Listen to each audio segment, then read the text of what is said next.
உண்ண உணவும் கொடுக்கிறார்,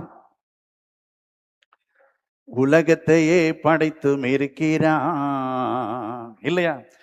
அவைகளை பார்த்தவுடன் நாம் புரிந்து கொள்ள வேண்டும். பல நேரங்களில ரொம்ப கவலையா இருந்துன்னு வச்சிருங்களேன், ரொம்ப மனசுல போராட்டமான சூழ்நிலைகள் இருந்துச்சுன்னு வச்சிருங்களேன், ஐயோ நாளைக்கு என்ன செய்வோன்னு சொல்லி ஒரு கவலையோடு இருந்து நீங்க சொல்லி வச்சிருங்களேன். நமக்குடைய ஃபைனான்ஸை பற்றி ஒரு கவலை இல்ல, நாளைக்கு எனக்கு கிடைக்கக்கூடிய இந்த பணம் கிடைக்குமான்னு சொல்லி ஒரு கவலை, இதெல்லாம் நமக்குள்ள வரும்போது நேர போய் யார பாருங்க,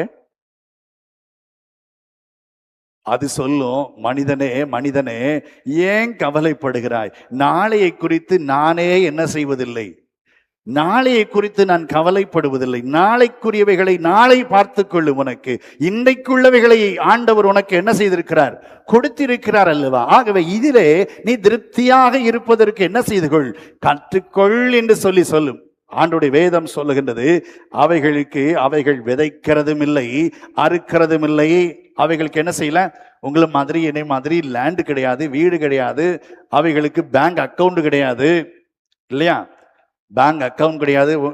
நமக்காவது இங்க ஒரு வீடு கிடக்கு, அங்க ஒரு வீடு கிடக்கு, அங்க ஒரு வீடு கிடக்கு, அங்க ஒரு வீடு கிடக்கு, 4 வீடு கிடக்கு, எதையாவது வித்தா பிழப்பு ஓடும். அதுக்கு அதுவும் கிடையாது, அதுக்கு ஒண்ணுமே கிடையாது. அவைகளுக்கு வானமே இல்லை. இல்லையா? அவைகளுக்கு வானம் தான் இல்லை. அவைகள் எந்த கண்ட்ரிக்குள்ளயும் போயிட்டு வரலாம். இல்லையா? ஆமாவா இல்லையா? இல்லையா? நமக்கு இன்னொரு கண்ட்ரிக்குள்ள என்ன செய்ய முடியாது.